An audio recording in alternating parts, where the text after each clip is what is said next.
Hello students, Dr. Poonam here with the new play Loyalties. As you have finished all your poems, now I am going to start the new play Loyalties by John Galsworthy.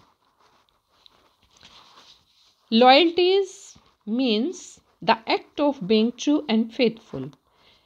Every individual has to be loyal to a number of things, persons, and institutions in his life. Sometimes the loyalties clash and the individual finds himself in a tight situation. The blind adherence to traditional loyalties by a person or a class may lead to grim tragedies as well.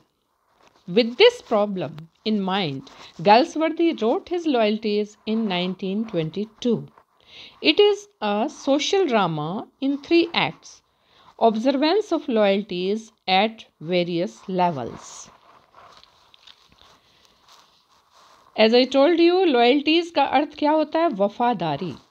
ये drama वफादारियों पर आधारित है. जैसे कि मैंने आपको बताया कि हर व्यक्ति को अपने जीवन में बहुत सी बातों, बहुत से लोगों और संस्थाओं के लिए वफादार होना पड़ता है. अक्सर वफादारियों में टकराव होता है. इन्हीं चीज़ों को लेकर, इन्हीं प्रॉब्लम्स को लेकर गैल्सवर्दी ने ये ड्रामा लिखा. This is a drama in 3 acts and the play is London and first staged on March 8, 1922. It is a social drama and a problem play. Key characters of the play. I am telling you the key characters, the main characters of the play. Captain Ronald Dempsey. Captain Ronald Dempsey is the main character of this play. A retired brave soldier, a DSO holder, but now in great financial difficulties.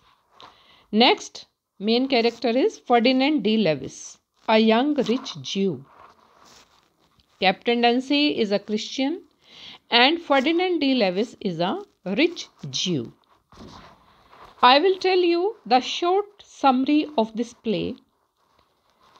As it opens with an alarm of theft, first of all, I will tell you about the writer John Galsworthy. He was an English novelist and playwright, and his notable works were Justice and A Modern Comedy and End of the Chapter. He won the Nobel Prize in Literature in 1932. He was born on 14 August 1867 and died on 31 January 1933. His plays were The First and the Last, The Skin Game, Escape, Justice. Justice was his famous play.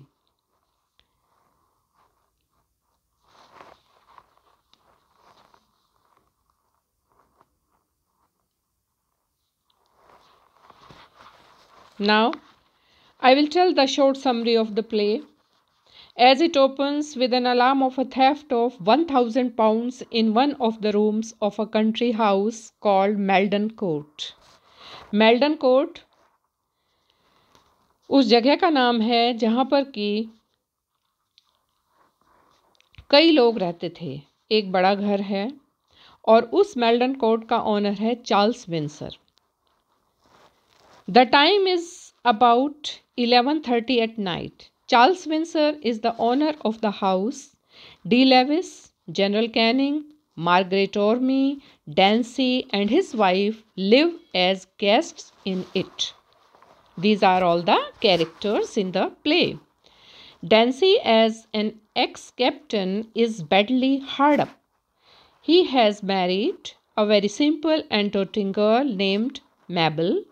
Some time back, he had given to D. Lewis his filly, Rosemary. Due to poverty, he could not maintain it. D. Lewis fed and cared it well, and as it was of fine breed, sold it for £1,000 to a bookie. Dancy realizes his blunder and begins to burn with grudge against D. Lewis. It now appears that D. Lewis has lost £1,000, the sum received for Rosemary between 11 to 15 and 11 to 30. When he was in bathroom, the money was taken from beneath his pillow. D. Lewis informs Windsor of the theft.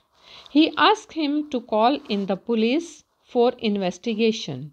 Windsor is shocked to see this ugly incident in his house. He is also annoyed together that D. Lewis is suspecting some of the guests in that house.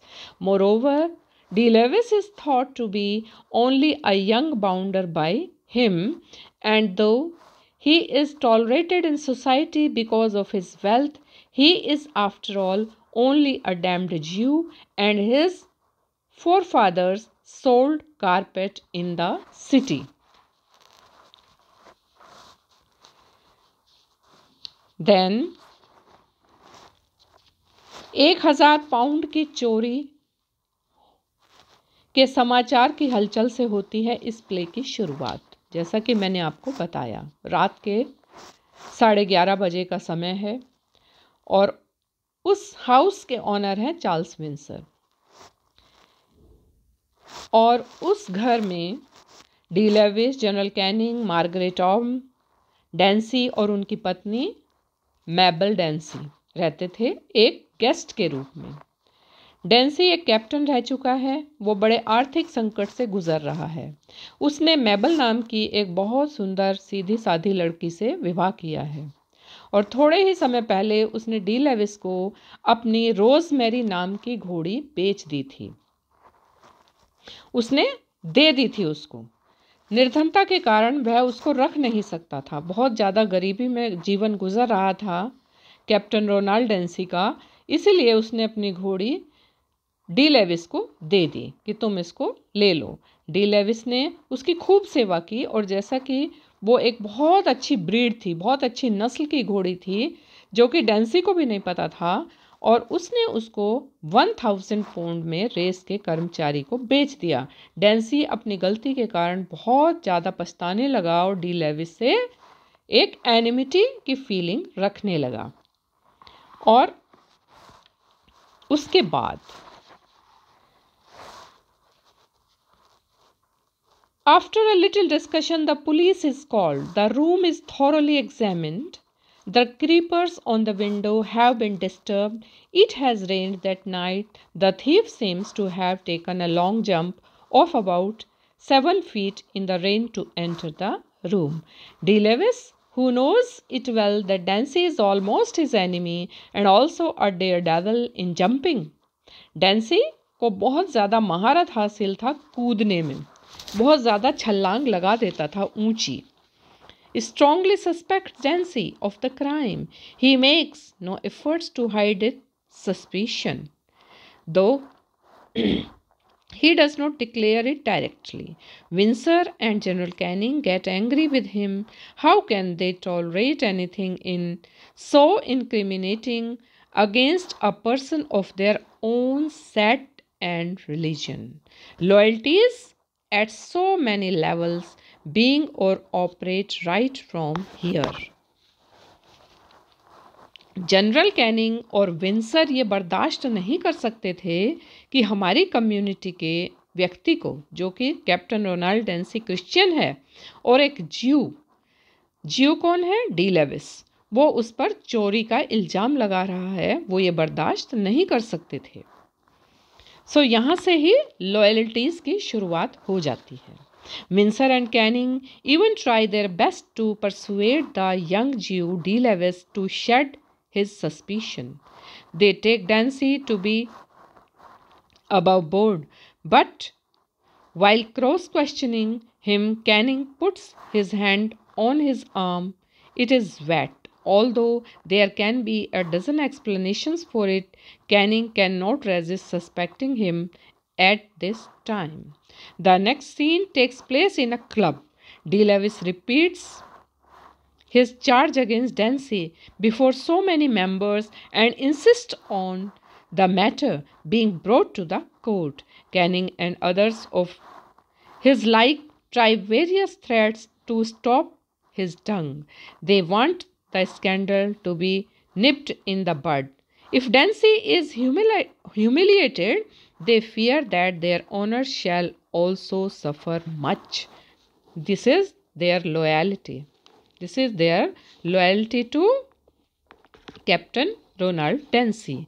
But D. Lewis is, after all, a Jew who has, like Shakespeare's Shylock, no regret for the sentiments or honor of any Christian and cannot let his money be lost just for the etiquette's sake. The Christians, he knows it well, have been tolerating him in their company only because he is rich. यहाँ पर हम D Levi's की तुलना Shakespeare के Shylock से कर सकते हैं। जैसे कि Shylock the Merchant of Venice play में, शेक्सपियर के the Merchant of Venice play में शायलॉक भी एक ज्यू था। He was also a rich Jew. So like that D. Lewis is also a rich Jew in Loyalties written by John Galsworthy. वो कहता है, वो सोचता है कि मैं चुप नहीं रह सकता एटिकेट्स के लिए, कि कैप्टन रोलैंड डेंसी ने मेरे पैसे चुराए हैं तो मैं इसके लिए चुप नहीं रह सकता, क्योंकि क्रिश्चियंस मुझे मेरे धनवान होने के कारण ही टॉलरेट करते हैं सोसाइटी में, otherwise no, they can't tolerate me in their society. So he refuses to be silenced. My tongue is still mine, general, if my money isn't.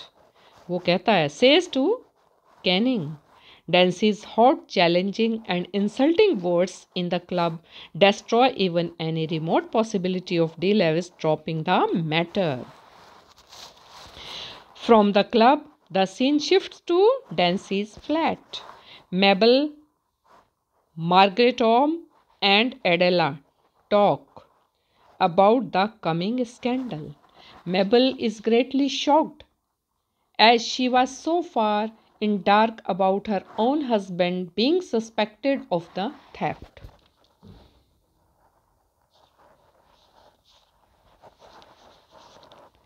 So Dancy plans to run away with his wife to Nairobi. And it is in this scene that Margaret emerges as the playwright's mouthpiece. She says to Adela, Lady Adela is the wife of Charles Windsor. So Margaret Orme says Lady Adela prejudices Adela, or are they loyalties? I don't know. Crisscross, we all cut each other's throats from the best of motives. ये Margaret ऑर्मी कहती है।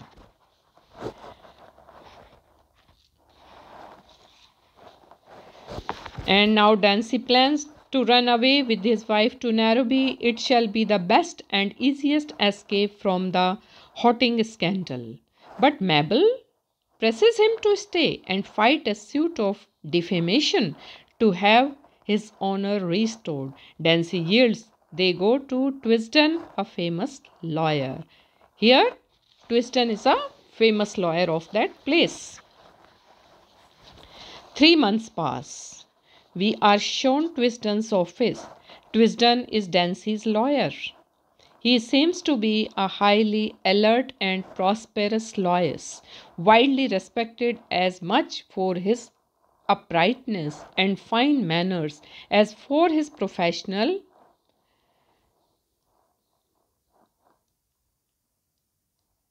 activities. There is a ring of confidence in the words that he utters, talking to Windsor and Margaret.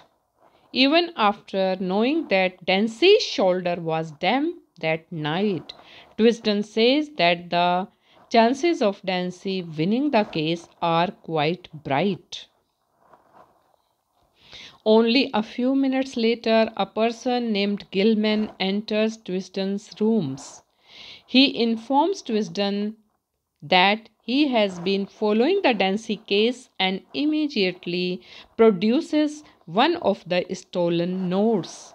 He tells him that it has been given to him by Ricardo's, one of his old customers, and that he has brought Ricardo's with him, who is waiting in a taxi. Ricardo's, an Italian wine merchant, now comes in.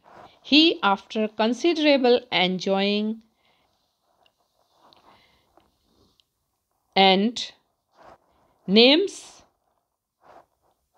Dancy as the man who gave him the notes, now notified as stolen, to settle his daughter's debt of honor.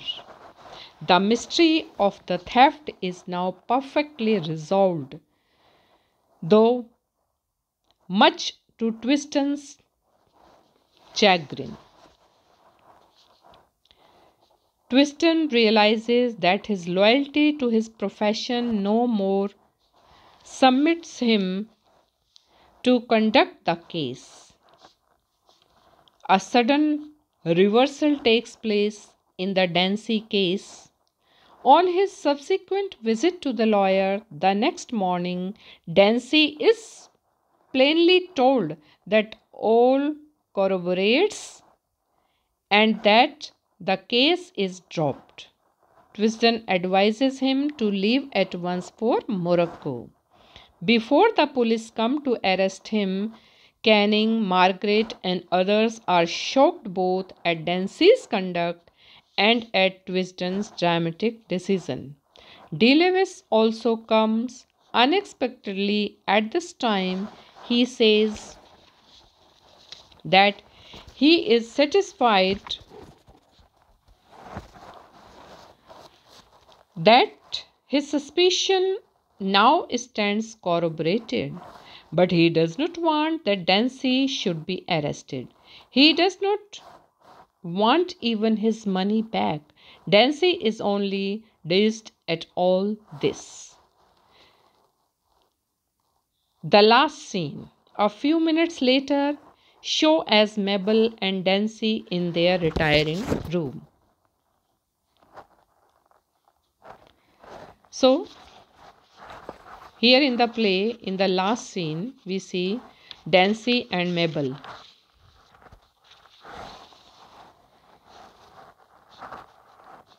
पहले जब ट्विस्टन कहता है कि डेंसी के मुकदमा जीतने की संभावनाएं बहुत ज़्यादा उज्जवल हैं, तो कुछ ही देर बाद गिलमैन नामक एक व्यक्ति ट्विस्टन के कमरे में प्रवेश करता है। वह ट्विस्टन को बताता है कि मैं डेंसी के मुकदमे में बराबर रुचि लेता रहा हूँ, और चुराए हुए नोटों में से एक नोट उसके सामने रख देता है। वो कहता है कि रिकार्डोस नामक उसके एक पुराने ग्राहक ने उसे यह नोट दिया है, और रिकार्डोस को भी वह अपने साथ लाता है, जो टैक्सी में बैठा हुआ है। रिकार्डोस, जो एक इटालियन शराब बेचने वाला है, अब अंदर आता है। काफ़ी फुसलाने और धमकाने के बाद वह डेंसी का नाम लेता है कि उसने मुझे ये नोट ला कर दिए, जो कि उसने चुराए हुए घोषित किए गए। बाद में ये नोट चुराए हुए थे, और उसने मेरी बेटी के सम्मान की क्षतिपूर्ति करने के लिए ये नोट मुझे दिए। और अब चोरी का रहस्य पूर्णतया स्पष्ट हो जाता है, और ट्विस्टन इस निष्कर्ष पर पहुंचता है कि उसकी अपने व्यवसाय के प्रति वफादारी अब उसे इस मुकदमे को लड़ाने की अनुमति नहीं देती। डेंसी के मुकदमे का अचानक कायापलट हो जाता है। अगली सुबह जब डेंसी अपने वकील से मिलने आता है, तो उसे स्पष्ट कह दिया जाता है कि सब बातों से असलियत प्रमाणित हो चुकी है और मुकदमा आगे नहीं चलाया जा सकता। ट्विस्टन उसे सलाह देता है कि वह तुरंत पुलिस के पास आकर गिरफ्तार करने से पूर्व मोरक को भाग जाए। डैन्सी के चरित्र तथा ट्विस्टन के नाटकीय निर्णय पर कैनिंग, मार्गरेट तथा अन्य व्यक्तियों को महान दुख होता है। डी लेविस भी अचानक इसी समय आ जाता है और वह कहता है कि अब मैं संतुष्ट हूँ, मुझे पता चल चुका है कि मैं सही था, कि मेरी शंका प्रमाणित हो चुकी है, परंतु मैं ये नहीं चाहता कि डैन्सी गिरफ्तार किया जाए और मैं अभी अपने पैसे भी वापस नहीं लेना चाहता। डैन्सी यह सब देखकर अवाक रह जाता है। और लास्ट सीन में, as I was telling you, the last scene a few minutes later show as Mabel and Dancy in their sitting room. Mabel's ignorance fills up with pity. Dancy surprises her with the real position and rattles off to her how and why he had stolen the money. In the meantime, the police inspector's knock is heard. Mabel, anticipating a jail term for him, hurriedly and doubtingly assures Dancy, I will be waiting, I will be waiting. वो कहती है, कोई बात नहीं डेंसी, तुम अगर jail चले जाओगे तो मैं तुम्हारा इंतज़ार करूँगी. I swear it. Dancy locks himself into the bedroom. Mabel shows the inspector in. She prays to him to allow Dancy to escape. The inspector tells her politely that he is unable to oblige her. Loyalty to duty cannot be ignored. He tries to open the bedroom door. The next moment, the sound of a pistol shot from inside is heard. The door is opened. Dancy is no more. Loyalties have claimed their toil.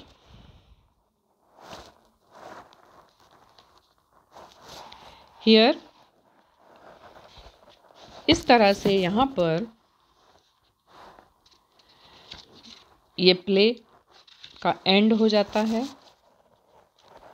और इसमें डैन्सी जब दरवाज़ा खुलता है तो डैन्सी अपने आप को पिस्टल से मार चुका होता है और डैन्सी इज़ डेड और वफादारियाँ अपना कर वसूल कर चुकी हैं. So here loyalties have claimed their toll. So in this way the play ends. Next I will tell you the characters, the discussion about the characters, the themes of the play and other important topics in my next videos I will discuss with you. Thank you.